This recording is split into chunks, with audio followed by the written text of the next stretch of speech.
How do you find someone who can diagnose you with ADHD and or autism? Hi, I'm Brett the Audi Boss, and on this channel we talk about ADHD and autism in the workplace. I have over 10 years of leadership experience and training, as well as having a diagnosis of autism and ADHD. I've been getting a lot of questions lately in the comments about how do you go about finding someone who can diagnose you with ADHD and or autism. Now, I have a longer video about my entire diagnosis process, the interview sessions, the paperwork, everything, every single step that happened along the way. And I briefly talked about this specific topic in that video, but I thought I would just sort of spend a little bit more time specifically on that topic and my experience on that topic for this video. I had already been sort of dabbling with an informal ADHD diagnosis. So for me, it was just right on the heels of being in the pandemic, and I had been sort of gently working my way towards self-diagnosis. I wasn't quite sure if I was ready to give myself a self-diagnosis, but I was starting to go along that direction. It was in the summer of, I think, 2021. And in the process of doing this, I was just sort of ruminating a lot about how much I really was getting to a place where I felt this was real. I really needed to look into it. Where do I go? How do I do this? Where do I go? I don't know why it didn't occur to me to call my PCP or primary care physician, my normal medical doctor. My doctor at that time had just left and I was in between doctors and I was getting ready to move to a new doctor and I didn't really have a firm relationship there. I was also nervous to talk to my primary care doctor about whether or not I had autism or ADHD because I didn't know if I wanted that in my record. I heard so many stories about people sort of not being believed about their ADHD and their autism diagnosis and sort of being shunned or pushed away or not getting their needs met. So I wanted to be thoughtful about how I approached it. I started off by looking at doctors that my insurance had already approved. I had also heard that getting an autism and ADHD diagnosis was going to be very expensive, and I wasn't sure if I could afford it. So I wanted to look and see what my insurance could cover first. So I started off by going to my insurance's websites, and I went through and I just did a quick search for ADHD, autism diagnosing doctors in my area, and I gave it all of the state that I live in. So I looked in 3 different states to see what my options were. Found some people that were accepting new patients, and I found some people that absolutely weren't. I took time researching every single doctor. I looked on Reddit forums. I looked on different review sites. I was looking to see if I could find someone who accommodating, but more specifically, someone who was taking adults. That was the weird thing that I had trouble finding. Was there were a lot of places that were very much youth or child-centric, but not adult-centric. Literally just up the street from where I live, there is an ADHD autism diagnosing facility that only focuses on youth. And I thought, well, there must be services here because autism children become autism adults. There's got to be somebody out there who's doing that. There's got to be someone in my community. But much to my surprise, there were not as many in my community as I thought there would be. I started just making calls and starting to see, what was possible. And at first, at that particular time, because of the state of the pandemic, there were a lot of people that were just not taking new patients for many months. And then there were some reviews that had mixed results, and I was just sort of apprehensive. We're looking specifically at psychiatrists. So a PSY doctor, a psy doctor, PSY, psychiatrist. I was specifically looking for a psychiatrist, not a primary care physician. I wasn't looking for a referral. I wasn't looking for anything like that. I was looking specifically for a psychiatrist that was taking new patients. And I was looking through for somebody who may be more open, people who were looking at the more recent research. So it wasn't until 2013 that ADHD and autism could be co-diagnosed together. And here it was in 2021. So it was still a relatively new thing. It hadn't even been quite 10 years. I was looking for someone who was new, who was up on the latest research, who understood the more recent autism experiences. There was a lot of things that I was learning through the online community about certain diagnosing doctors that had very fixed mindsets on older ideas about autism.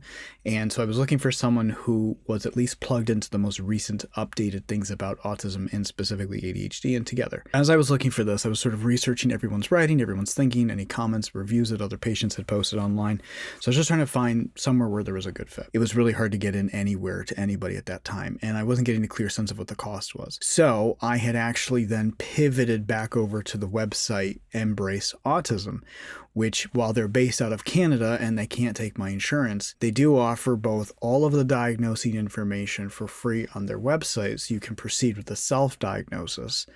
And if you do all of that, and then you bring that with you to either continue with the paid option for Embrace Autism, or you take all of that with you to a more formal local doctor who can diagnose you, all of that information helps. All of that stuff is still useful, it's still helpful, and it was really good for my own self-diagnosing journey as well. So I decided that at that time, I don't know what it looks like now, but at that time they offered a tiered leveled cost. So you could start at a dollar amount and do this much of the autism assessment. And then if you want to continue and they think it's worthwhile for you to continue, they see enough evidence that you should continue, there was another level and then another level. Even those levels at that time that I was looking at felt much more affordable to me.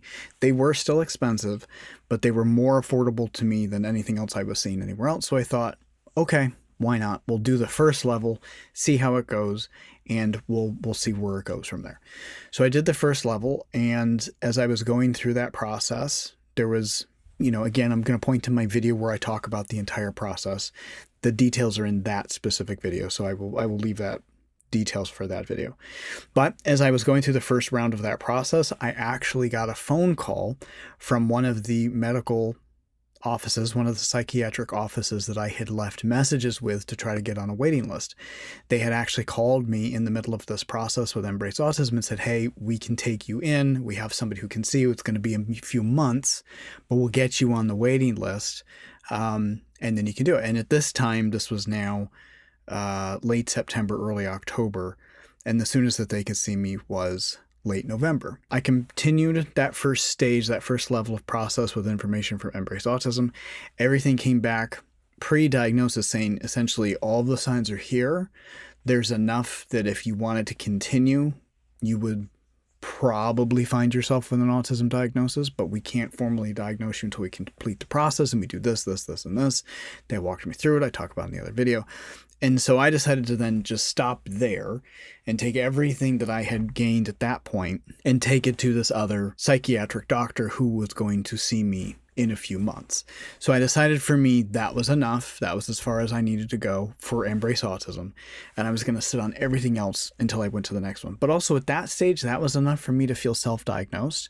To me, that was incredibly affirming. And I was really happy with those results. And I felt heard and I felt listened to. And the experience with Embrace Autism, they are not sponsoring this, but the experience that I had with Embrace Autism was amazing. It was incredible. It was really easy to understand. It was really easy to follow. I had no complications with it whatsoever. I probably gave them way more information about myself than they actually wanted to. They had this questionnaire that I was really excited to fill out.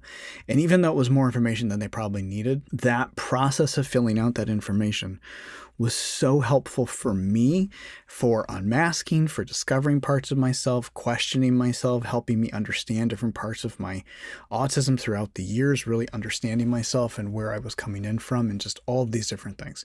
So for me, it was an amazing experience to go through that. So fast forward, my insurance covered a significant portion, and that psychiatric office had also been more than happy to take all of the information that I had done with Embrace Autism. They really took all of that in, and by taking all of that in, it actually significantly cut down on the cost, because all of that work, all of that time, all of that stuff had already been done. So they were able to take that information from Embrace Autism, and that was able to be factored into everything that they were going to do with me at that place. One thing I didn't say in my diagnosing video about that journey, but I did say this in a YouTube Shorts, and I'm going to repeat that here, is I had talked at length in the paperwork with Embrace Autism. I talked at length in the interview process. I had talked at length about how seeing myself in masking and being a high masking individual was my way into understanding autism and ADHD. That was like the big aha moment for me. Oh my God, I see myself in the diagnosis process. So that was huge. But as I was sitting there in this office, it was occurring to me, I need to unmask. I need to unmask. If there's ever been a point in my entire life at all that I was going to unmask, this was the moment. This was absolutely the moment I had to unmask. So I had to kind of coach myself, and I'm a slow processor, and that actually came up. I have delayed processing that came out of my diagnosis process. But thank God I had that wherewithal. My brain took a minute to recognize that. I needed to unmask and let my autism traits out as much as I could in this one instance. And in the end, it was important that I did that because it was noted in my report, those autistic traits that I had been fighting to keep masked, that I'd been intentionally fighting to keep suppressed, I let them out more. And the diagnosing doctor noticed that I was letting them out more and that I was becoming more at ease and more comfortable. And I've always had this feeling about therapy that I took into the diagnosing process as well, which is, why hold back? Why hold anything back? This is the moment. This is the point. If I can't say and do the things that I need to say and do here with this person in this moment, then what's the point? Why am I spending my time here? Why am I spending my money here? Like, this is the place to be and to do and to let myself loose and to be the person that I absolutely need to be, because that's the person who I'm trying to get help for. So I took that same thinking from therapy and I applied that to my diagnosing process. So yes, I was in a privileged position to have insurance cover things for me. I recognize that is a very unique position to be in, but I will stress that Embrace Autism did not take insurance because they're based out of Canada. And while that was still an expensive price point, it was considerably cheaper than a lot of the other diagnosing opportunities in the United States with or without insurance. It was considerably more affordable. So I will stress that part. And in the end, if you can't afford a formal diagnosis, again, I can't stress enough going to Embrace Autism and checking out the free resources that they have where you can do the self-diagnosis for yourself. It's there specifically for you to be able to have that opportunity, and that's what they have said specifically on their website and on their social media. I also strongly recommend the website neurodivergentinsights.com, which is run by the amazing Dr. Megan Anna Nuff, who you may have seen in my burnout video, which if you haven't, please go check that out. Dr. Nuff is the author of Self-Care for Autistic People and the Autistic Burnout Workbook. I have links to both in the description.